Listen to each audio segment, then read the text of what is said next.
Bonjour, bonsoir à tous et bienvenue dans ce nouveau live. J'espère que vous allez bien, j'espère que tout va bien pour vous. Nous allons regarder la dernière vidéo de Thomas Gauthier. Donc Thomas Gauthier, si vous ne connaissez pas, est un vidéaste, un youtubeur, un influenceur, comme vous voulez, québécois et non pas canadien, ils y tiennent. Il est connu principalement pour le concept Tabou, qui est une émission sociale, politique, qui revient sur des faits, tu vois, le secret du succès. Et il le fait vraiment avec un ton bien à lui que j'aime énormément.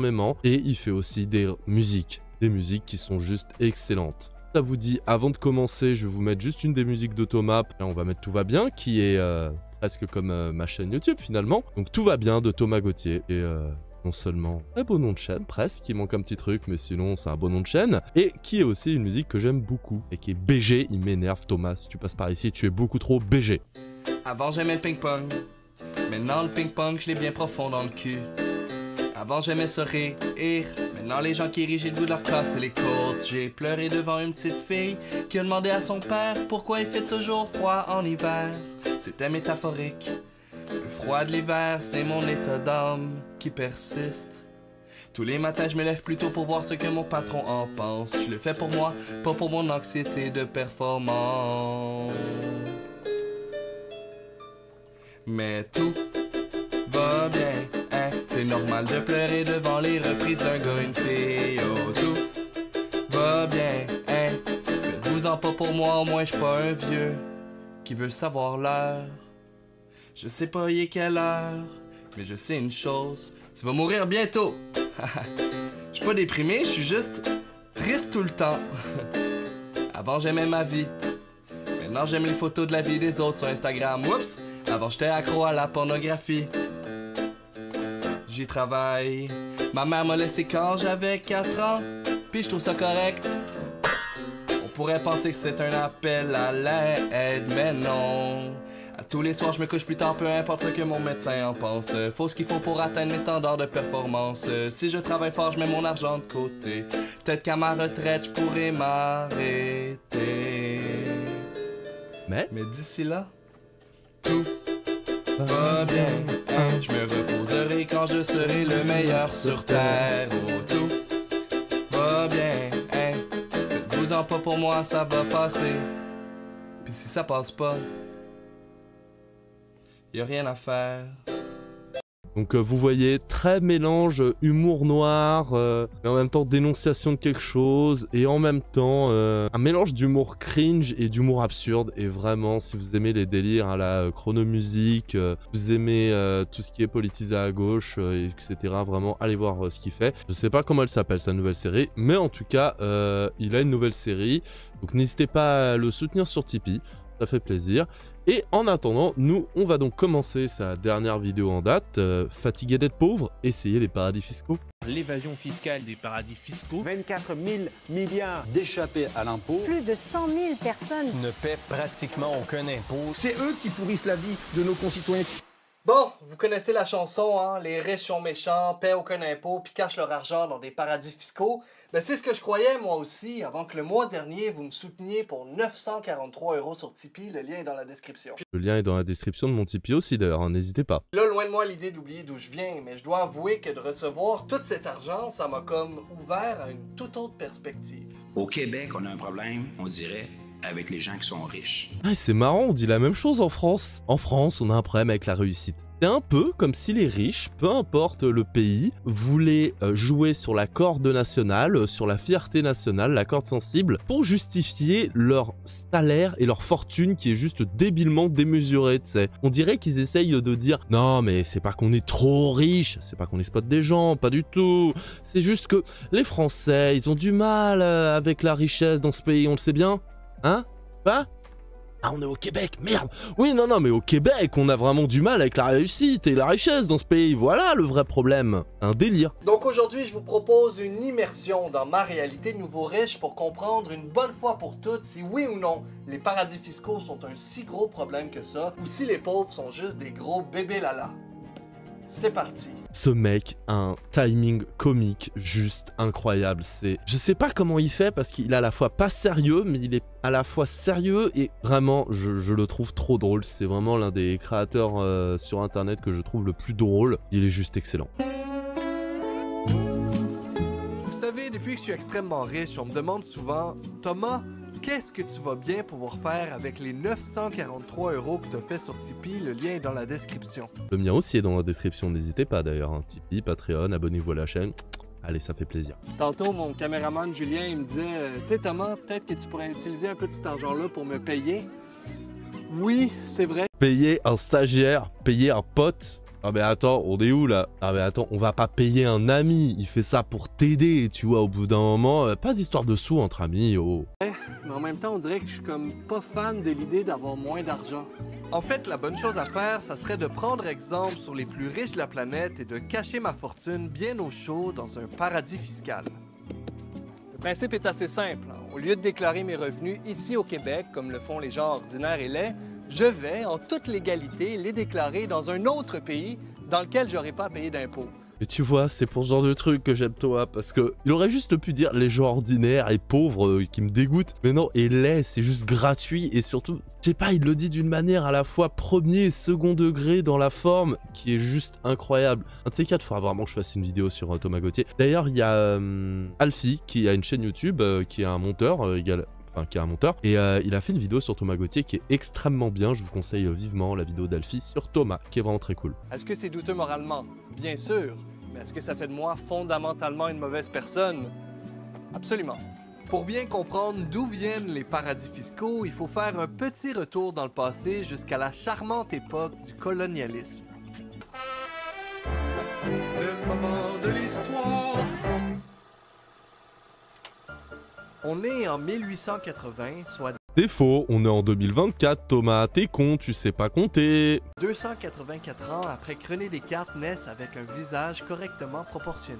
Quand tout à coup, l'élite européenne tombe sur une carte de l'Afrique puis est comme « Ah bah c'est plutôt un beau continent ça, et du coup ça pourrait être sympa de le ravager. » Puis là son ami était comme « Ah bah c'est trop une bonne idée ça, et du coup t'aurais pas un petit lien dans la description sur lequel on pourrait cliquer pour te soutenir? » Il y a également un lien dans la description ou sur lequel vous pouvez cliquer pour me soutenir moi. Il y a même deux liens, Tipeee, Patreon. Eh bien, c'est que, comme Thomas est forceur, je peux l'être aussi, tu vois. C'est pas moi qui force en premier. Il commence, je continue. Mais alors, ils grossissent le trait pour revenir un peu au sérieux. C'est dur avec Thomas, mais pour revenir un peu au sérieux, évidemment, ils grossissent le trait. Mais l'idée, c'est là, c'est ça, hein, c'est... Tiens, ce continent-là, il est pas mal, il y a pas mal de richesses ici. On va aller voir ce qui se passe pour leur donner des routes, évidemment. Parce que ça, c'est vraiment l'argument des droitards, c'est en mode « Ouais, mais on a donné la civilisation à l'Afrique, on leur a donné des routes. » Alors, la civilisation, t'inquiète pas, les pays d'Afrique, ils avaient des civilisations avant les colonies, elles arrivent, t'inquiète pas pour eux, mon gars. Genre, les mathématiques, tu crois que ça vient d'où? Et même sans parler de ça, il y a plein d'exemples, mais je m'y connais pas assez. N'hésitez pas à aller vous renseigner auprès de chaînes historiques ou Internet en règle générale. Et les routes... les Occidentaux, ils les ont pas fait par plaisir, ils les ont pas fait par bonté d'âme. Non, non, c'était juste pour pouvoir transporter tout ce qui pillait à l'Afrique. C'est plus facile. Après, bah, vu qu'elles sont là, autant les laisser, hein. Ça fait plaisir, ce serait quand même chiant de les enlever. Faut arrêter de croire que c'est par bonté d'âme que les Européens ont fait des routes en Afrique, hein. C'est juste que c'était plus pratique pour transporter le diamant, et l'ivoire, et les esclaves, et... pas mal de choses. Et donc, en seulement quelques décennies, l'Afrique a été complètement colonisée par les différents empires européens qui s'étaient donné comme mission de civiliser les peuples qui y vivaient grâce au pouvoir du meurtre et de l'esclavage. L'Europe, toujours une valeur sûre dans l'esclavage et le meurtre et la torture. Et en plus, ce qui est bien, c'est que, fierté française, hein, parce qu'on n'était pas les derniers en termes de colonie, nous. Hein. Ah, ça, mon gars, je peux te dire qu'avec les Anglais et d'autres, on était dans le haut du panier, tu vois. Ah, on n'est peut-être pas les meilleurs à l'Eurovision, mais en termes de colonialisme, on est pas mal. Ça donne que coloniser, ça rapporte beaucoup d'argent. Genre en 1932, on estime que les Algériens d'origine gagnent en moyenne 7 fois moins que les colons. Non, mais encore une fois, le colonialisme, c'était vraiment pour aider les populations. Pas bien, c'est pas parce que les Algériens de souche, ils gagnaient 7 fois moins que les Blancs qui venaient sur les terres qui n'étaient pas les leurs pour ravager des trucs. Voilà, quoi. Et d'ailleurs, les gens qui disent que ouais, on est envahi par les immigrés, on n'est plus chez nous, tout ça, ça empêche qu'ils se font baiser aussi, même en France, hein, les Algériens, parce que, ils ont moins facilement de travail, ils ont moins facilement de logement, ils ont moins facilement de tout, en fait. C'est beaucoup plus dur quand t'es d'ethnie non blanche en France, c'est prouvé par les chiffres. Donc quand on va chez eux, ils se font baiser, quand ils vont chez nous, ils se font baiser. Alors à moins d'être fan de fistinière, ça craint comme situation. J'adore sa tenue. Puis là, quand je dis colon, je fais référence aux Européens qui sont venus s'y installer et pas à l'organe situé dans l'abdomen. Hein. Genre, il n'y avait pas littéralement des intestins qui détenaient toute la richesse des colonies. C'était vraiment des personnes à part entière qui, certes, avaient très probablement elles-mêmes des colons pour digérer la nourriture, mais c'est pas de ça dont on parle actuellement, puis j'aimerais qu'on change de sujet. Mais vers le milieu du 20e siècle, le vent commence à changer.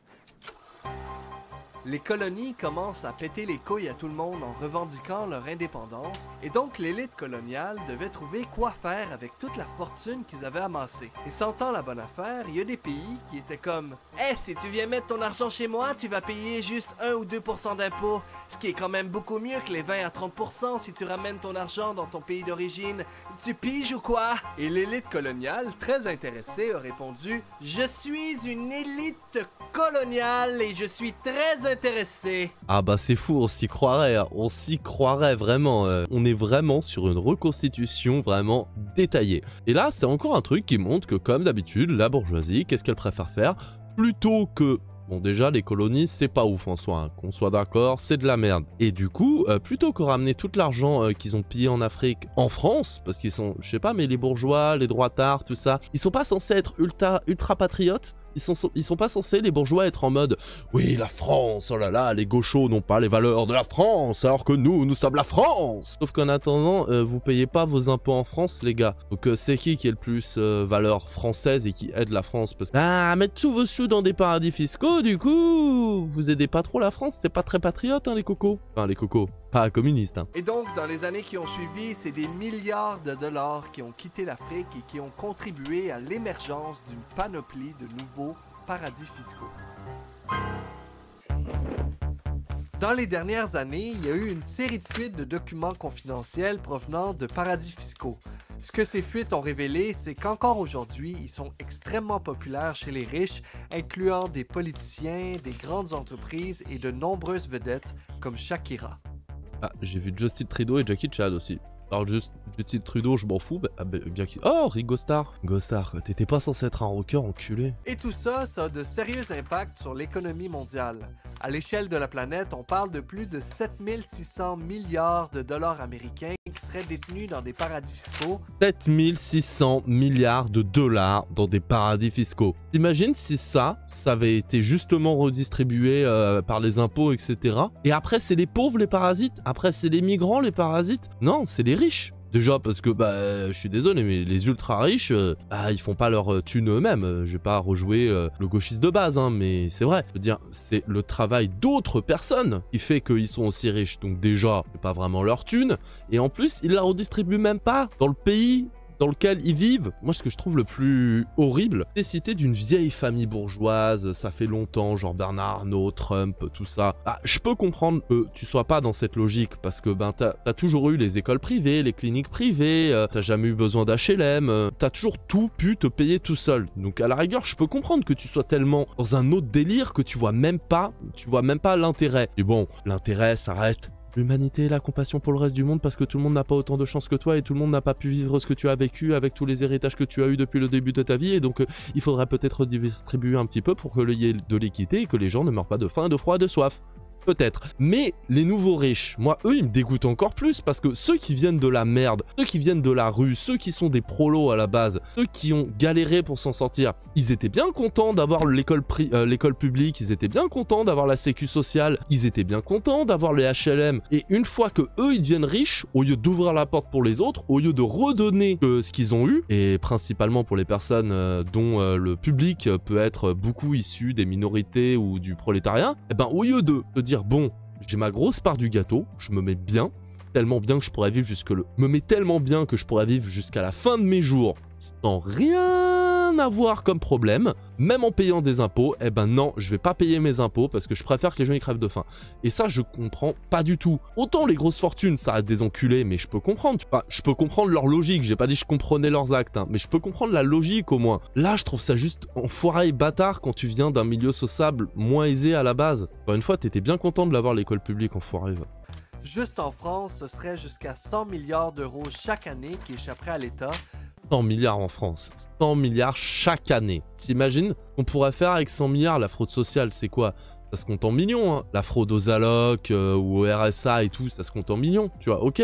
Mais pas en milliards et pas autant de milliards. Et après, encore une fois, c'est nous les parasites. Et après, on va vouloir réduire la durée du RSA, la durée de l'indemnisation chômage. On va pas vouloir baisser la retraite. Au contraire, même la retraite, on veut l'augmenter. On veut augmenter l'âge de la retraite parce que, il n'y a pas d'argent, il faut faire un équilibre. Mais putain, il y a 100 milliards dans la nature chaque année. Prends-les, enfoiré, va. Soit plus que le budget annuel de l'éducation nationale. Je dois avouer qu'en voyant tout ça, c'est quand même difficile de se demander pourquoi il n'y a rien qui est fait, hein. Genre vous qui regardez ça, si vous oubliez une facture d'autobus dans votre déclaration de revenus, on vous jette au cachot. Pourquoi est-ce que nous, les riches, on aurait le droit d'avoir un passe-droit? If you get too tough on taxing people that are investing money, they'll go someplace else. Ça fait partir des contribuables riches. On va les faire fuir si on les taxe. Il faut pas empêcher les gens de réussir et de s'enrichir. L'affaire, c'est que si on force les riches à payer leur part, ils voudront pas rester. Mais qui se cassent s'ils sont pas contents. Faut pas avoir peur que les riches se cassent, hein, parce que ça a été montré plusieurs fois que on n'a pas besoin d'eux. On n'a pas besoin d'eux. On peut très bien faire tourner les usines nous-mêmes. De dire, le riche en soi, qu'est-ce qu'il a de plus? Il a de l'argent, ok. Mais l'usine, s'il se barre, elle est toujours là. Bah, l'État, il la récupère. Les employés continuent à travailler. Et du coup, la ressource, elle est pour l'État. Elle est pas pour un parasite qui va mettre son argent dans un paradis fiscal. Moi, je dis ça, je dis rien. Hein. Ouais, puis au Québec, cette réalité-là, on l'a apprise à la dure. En 2012, des centaines de milliers de Québécois chialent contre l'augmentation des frais de scolarité. Fort heureusement, le multimillionnaire et très chauve Jacques Villeneuve était là pour remettre les gens à leur place. Il est temps que les gens se réveillent un petit peu, qu'ils arrêtent de faire les fainéants, là. Nique-toi. Nique-toi.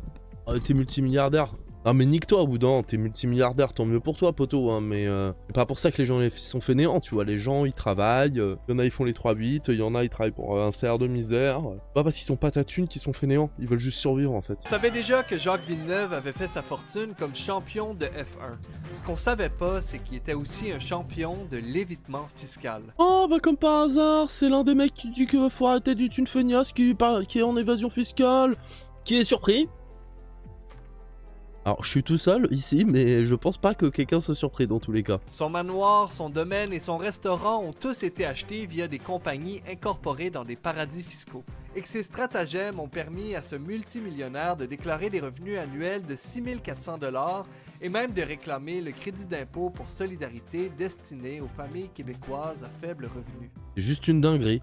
Le gars, il est multimillionnaire et il a réussi à tellement baiser le fixe. Il a le RSA, il a le... Enfin, j'imagine que c'est l'équivalent du RSA. Mais c'est une dinguerie. Et pendant ce temps-là, on va faire chier des vrais pauvres, des vrais gens qui en ont vraiment besoin, dont votre serviteur. Encore une fois, le Tipeee est dans la description. Il y a des gens qui peuvent pas l'avoir ou qui peuvent plus l'avoir parce que pour de la merde, comparé à des gens qui fraudent. Moi, c'est ça qui me rend dingue. C'est que si jamais les riches étaient taxés à fond, si jamais vraiment ils étaient... Enfin, pas à fond tout, je parle pas de tout prendre.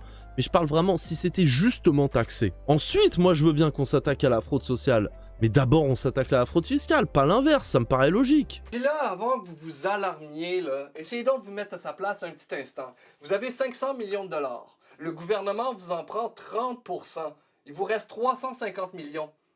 Qu'est-ce que tu veux que je fasse avec 350 millions de dollars? C'est quoi, t'es en train de me dire que je peux juste avoir 2 yachts à ma 3e villa? Voyons donc, c'est pas une vie, ça! Le gars, avec 300 millions, il pourrait vivre toute sa vie peinard, même se faire méga plaisir, et il veut pas donner 30%, un délire. Bref, ce qui devait arriver arriva, hein? Jacques Villeneuve quitte le Québec pour aller s'installer dans le paradis fiscal d'Andorre. Puis nous, on a perdu une personne riche qui, certes, ne payait ni taxes ni impôts tel un petit parasite, mais je réitère, son auto roule vite, vite, vite, vite, vite! Je trouve qu'on ne prend pas assez en compte ça. Et tout ça, ça a commencé à me faire réfléchir. Pour faire comme Jacques Villeneuve et déménager dans un paradis fiscal, où est-ce que je commence?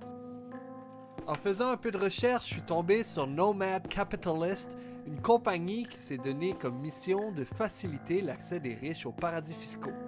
Reduce their taxes legally by 80, 90 or even 100% by filing my... Je dois avouer que je trouvais ça assez intéressant. Donc, après avoir trouvé le numéro de téléphone pour les contacter, votre forfait actuel ne permet pas d'effectuer cet appel. Et d'avoir ajouté pour 6 $ d'appels internationaux à mon forfait, j'étais finalement prêt pour les appeler. Thank you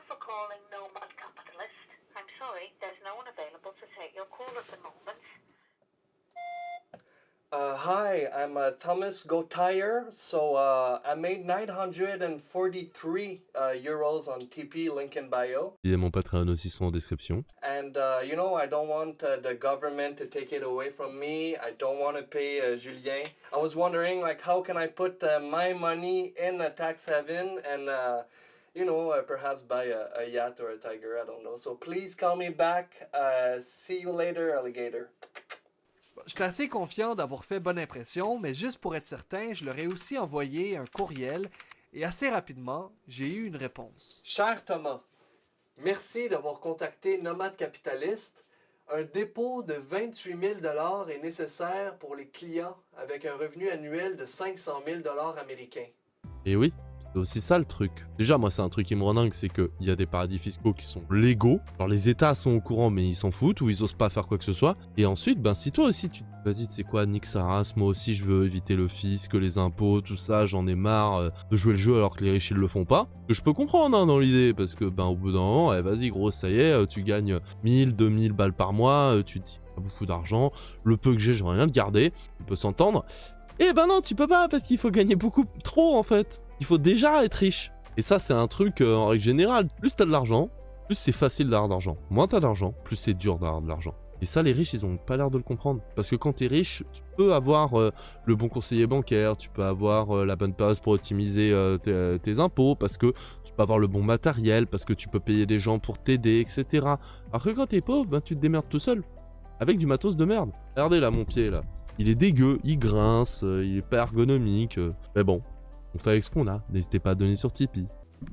Mais reste qu'il y avait une chose qui m'inquiétait. On est en train de continuer à lutter contre l'évasion et l'évitement fiscal. La lutte contre les paradis fiscaux. À lutter contre ces paradis fiscaux. Ouais, surtout toi, Val, son 3 de ouf. Elle retourne en Espagne, mais tu me diras non, même là-bas, ils veulent pas de toi, donc personne veut de toi, Val. Ouais, bien sûr, vous luttez contre les paradis fiscaux, les gars, évidemment. Après tout, il suffirait juste que les politiciens décident de régler le problème, puis tous mes projets tomberaient à l'eau. Alors qu'est-ce qu'il y en est? Si le gouvernement pense que je nuis, je vais quitter. Au Québec, en 2018, on apprenait que le ministre de l'Économie avait investi plus de 10 millions de dollars de fonds publics dans une entreprise incorporée dans un paradis fiscal, entreprise dans laquelle il était lui-même personnellement actionnaire. Mais faites-vous-en pas, comme il le dit lui-même, il y a zéro conflit d'intérêts. Je n'ai jamais eu de compte à l'étranger, ni maintenant, ni avant. En 2012, en France, le ministre du Budget lance une campagne de lutte contre la fraude fiscale, contre l'évasion. Une semaine avant qu'on apprenne qu'il aurait lui-même des comptes bancaires non déclarés en Suisse. Oh bah tiens, c'est bizarre ça. Mais c'est ça aussi là, tout le délire de ces gars-là et de ces meufs-là, c'est genre il est ministre du budget Cazeneuve à ce moment-là et c'est pas le seul. Hein. Le mec est ministre de l'économie, il y en a ils sont ministres du budget, tout ça, et ils osent avoir des paradis fiscaux. Non mais imagine, c'est un peu comme si des policiers étaient violents, tu vois, genre l'ironie de la situation serait quand même. Et c'est pas le PS là récemment qui disait ouais Cazeneuve, le retour de la gauche de gouvernement, tout ça. C'est ce Cazeneuve là. Hein. Je vais rester avec les radicaux des Insoumis ou Poutou si ça vous dérange pas les frérots. Hein. Restez avec vos faux gauchistes. Et tout ça, ben, ça témoigne d'une grande proximité entre nos politiciens et les paradis fiscaux, proximité encore bien vivante aujourd'hui. Ben voilà qui est rassurant tout le monde. Hein. Je suis peut-être pas encore assez riche pour pas payer d'impôts, mais au moins la bonne nouvelle, c'est que je peux dormir sur mes deux oreilles, sachant que d'ici à ce que je le sois, il y a absolument rien qui va changer. Ça c'est terrible. Ça c'est terrible. Le pire c'est que t'as raison. Le problème c'est que comme il y a connivence et conflit d'intérêts entre les politiques et les paradis fiscaux et les riches, en plus des fois les politiques sont eux-mêmes riches, c'est pour ça qu'ils font dans des paradis fiscaux, bah c'est compliqué en fait de faire quelque chose et même s'il y a des personnes sûrement de bonne foi hein, dans les ministères qui veulent faire des trucs, bah ils peuvent pas, ils sont pieds et poings liés. Et ça qui est terrible et il faudrait vraiment un énorme coup de pied dans la fourmilière d'un ou une présidente, d'un pays en tout cas, qui décide, mais d'un pays puissant, tu vois, genre la France, la Chine, les États-Unis, et c'est des pays qui ne le feront jamais parce qu'ils ont trop à perdre. J'avoue que j'ai pas la solution à voter à gauche en espérant que quelqu'un de gauche arrive vraiment au pouvoir et fasse quelque chose. Au fond, c'est pas ça la beauté de notre vie sur Terre, hein? De se dire que si on est pauvre, on a juste à travailler fort, à sacrifier nos meilleurs jours pour un salaire qui paye à peine l'épicerie en voyant s'écouler inexorablement le sablier d'une existence trop courte dans l'espoir que peut-être, un jour, ce soit à notre tour de profiter de la misère des autres. Je me croise les doigts. Ah là là, c'est beau Thomas, c'est beau, c'est beau, c'est beau. Je suis chialé, putain. Incroyable. Mais toujours incroyable Thomas, n'hésitez pas à aller voir sa chaîne. Bah écoutez, c'était très bien comme vidéo. Vraiment, de toute façon, est-ce que c'était étonnant? Non, pas du tout. Mais vraiment, n'hésitez pas à aller voir la chaîne de Thomas Gauthier. Il fait du super bon travail. Vraiment, j'aime énormément cet homme d'amour. J'espère que cette vidéo vous a plu, j'espère que vous avez kiffé. Si c'est le cas, bah, n'hésitez pas à vous abonner à la chaîne, à la partager, la vidéo, à mettre la petite cloche, à en regarder d'autres aussi, pourquoi pas, hein. Je fais des best-of live, je fais aussi de l'actualité politique, je fais d'autres trucs, n'hésitez pas à aller checker tout ça. Et si vous aimez la pop culture, n'hésitez pas aussi à aller sur ma chaîne Blazy, ma chaîne pop culture, qui est également dans la description. Je vais le redire une dernière fois parce que ça fait plaisir. N'hésitez pas non plus à me soutenir sur Tipeee et Patreon, ça m'aiderait énormément et je pourrais faire plus facilement du contenu. Alors maintenant, bah à savoir si les paradis fiscaux c'est de droite ou de gauche, ça je sais pas. Et bizarrement, ça va être plus les riches que les autres. Allez, salut.